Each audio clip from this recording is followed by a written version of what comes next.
Because we all know how to hear, we have a tendency to believe we also know how to really listen.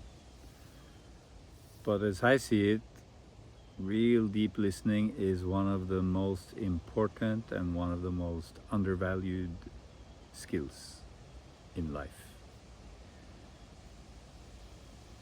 So in Zen coaching, this is our focus in the whole Zen coaching journey, is to discover levels of listening that we were not remotely aware of.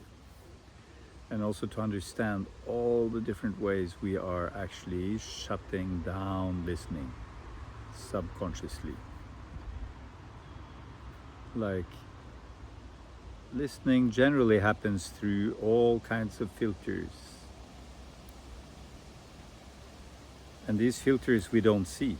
We just see the result. And we believe that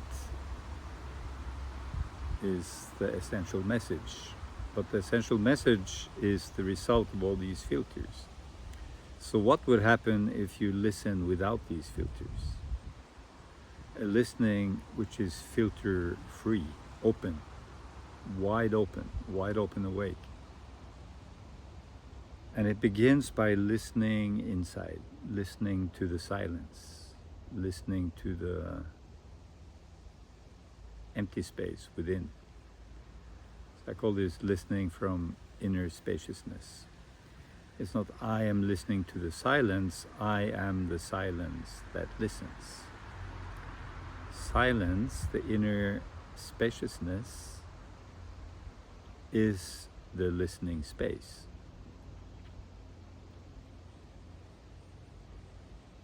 Listening from inner spaciousness. And we have this incredible fine-tuned sensitivity to pick up on a million aspects. How is it that humans became so amazing at creating music, for instance? And enjoying music, the refinement of listening to music. Now I'm sitting in nature and I'm listening to the wind in the leaves of the spring here. And in a way, I listen also with the eyes. I listen with my whole being. I listen with the body. So one of the guidelines, rules of thumb for developing our listening capacity when we listen to others is to maintain 80% of the attention on our own physical sensations, on our own breath, on our own body. So I'm at home. My whole being is listening. So if I'm really at home, my capacity for listening multiplies by hundreds of percent.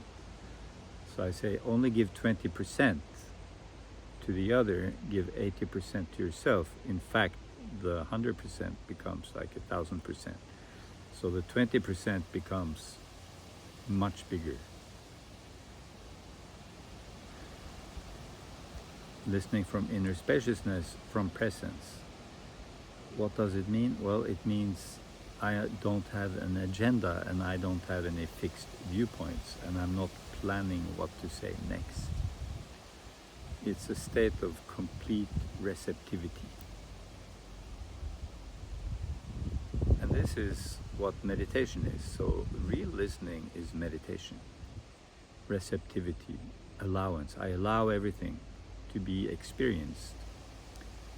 I'm not having opinions, good and bad, right and wrong, how to control things. That is also why true listening is rare. It requires a meditativeness, a willingness to be in not knowing. In the beginner's mind, there are infinite possibilities. In the expert's mind, there are just a few. This is a famous quote by Shunryu Suzuki, Japanese Zen master, who wrote the book Zen Mind, Beginner's Mind. To have a beginner's mind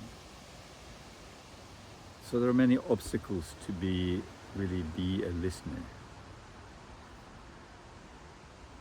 One of them is we want to be experts. We don't want to look stupid. We want to portray somebody who knows stuff. I got my shit together. I have some experience. I have read the books. I have the life experience. I know things. Not knowing puts me in a state of not knowing. So it may remind me of the times where I was called stupid, or where I was expected to deliver a great answer in school and I couldn't, and there was a sense of shame, embarrassment. So we have this inner child inside, wants to avoid embarrassment, wants to avoid punishment, wants to ensure I'm included in the club, wants to ensure the authority, the teacher, the parent is approving of me. So how easy is it for you to say, I don't know? I don't know. It is a very powerful thing to say, I don't know. And feel that. In that sentence and owning it, there's an openness. So in coaching, this is the primary skill to develop. Out of that, all other possibilities come. Unless this capacity is developed, one cannot be a powerful coach or therapist or friend. You cannot offer true support from the heart. You will be in a fixing mode. You will be in an analysis mode, which is a weaker position, which is often disempowering rather than empowering. So listening from inner spaciousness opens the capacity for empathic attunement. Empathy, what is it? It is perceiving where the other person is inside themselves. I'm with you where you are.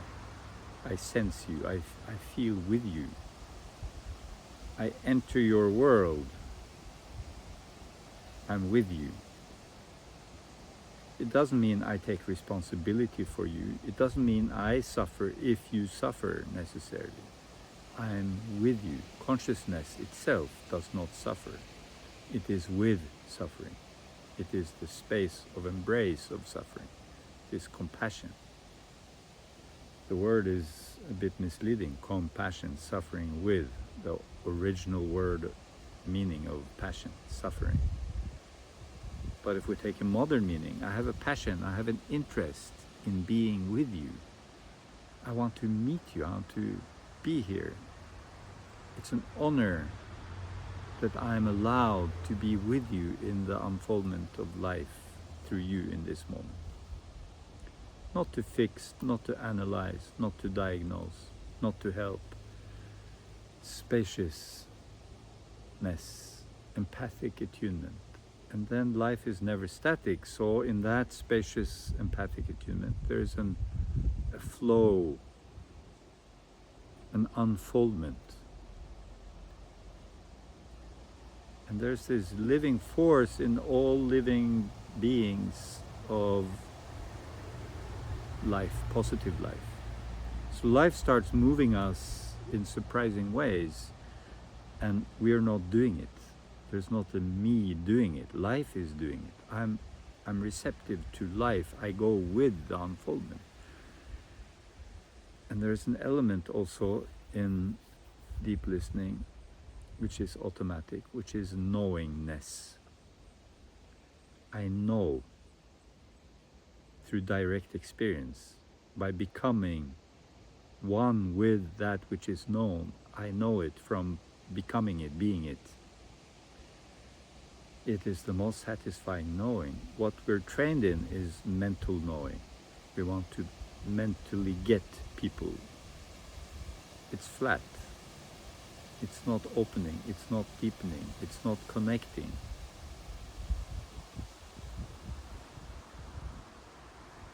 Following the unfoldment, being in the aliveness of this moment together in this river of life, in this mystery of life moving, taking us places we didn't even know existed.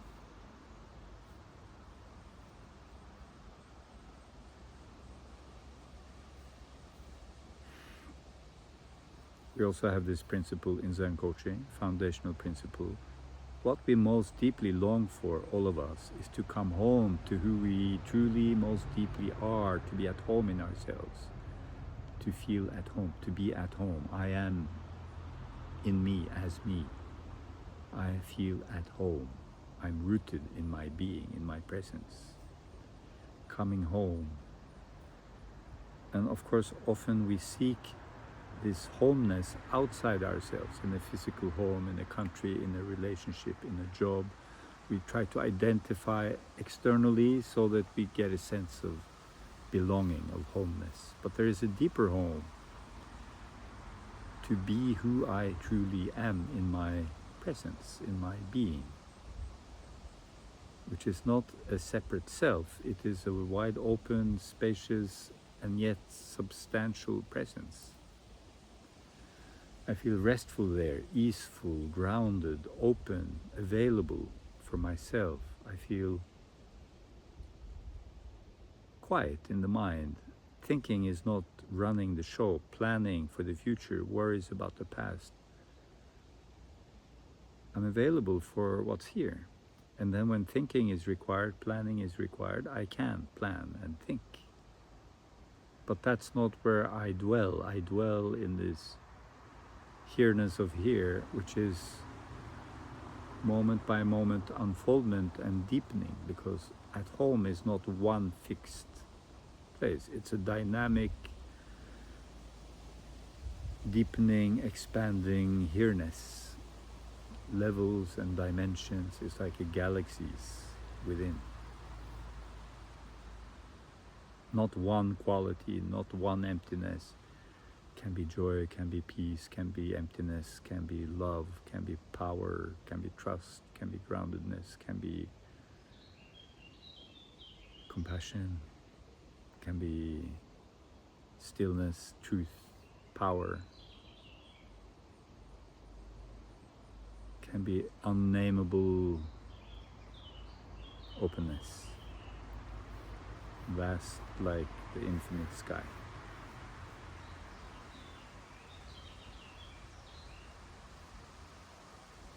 And in that, the ordinary world is equally ordinary as always, and yet it has this not so ordinary taste to it. Like, realize that there's nothing ordinary about existing.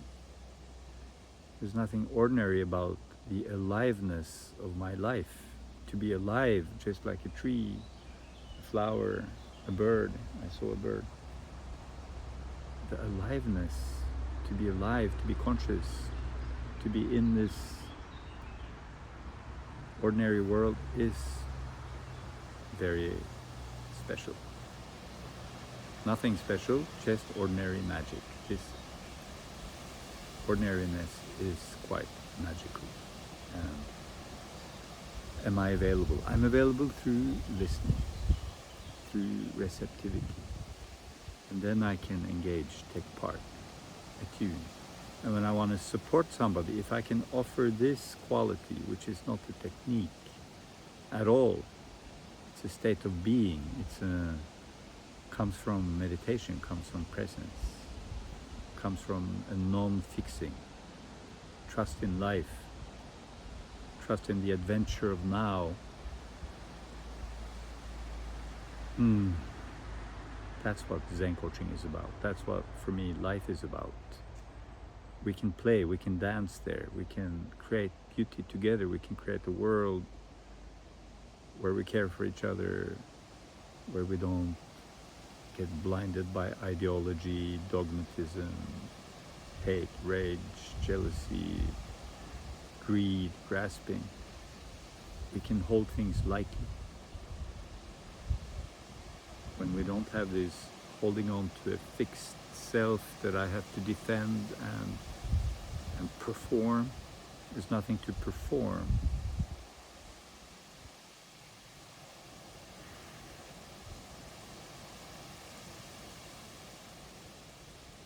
The Zen way of coaching. Coaching from a relaxed, enjoying place inside. Seeing the essential side of people. Yes, there are difficulties, problems, pain, suffering, but there is something always behind. That behind can embrace the pain and difficulties, see the thoughts without getting identified, and things can loosen up and open up and be felt through the body, shaking, crying, felt through, released, opening deeper inside, allowing everything to unfold, move, not as a goal-oriented, but as a natural unfoldment through embrace, allowing.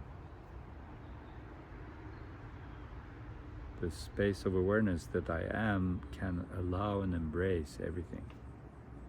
The wounded child within, the fearful protector part within, the cynic within, the angry one.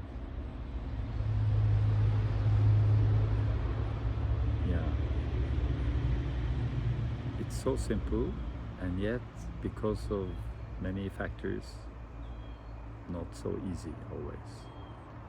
We need a group of friends, we need some practices, we need some guidance, we need some focus on the essential. And also engage the body through dance, movement, walks in nature, massage, hugs, friendliness, having fun. The Zen coaching journey, the living presence journey, discovering the living presence I am, discovering what true support is, what real listening is, listening to myself, listening to my heart's calling, following the impulse of my creative joy instead of duty and obligation, should, must, and have to, running on stress, running on fear, running on obligation, running on trying to maintain safety as a separate self, which is never gonna work.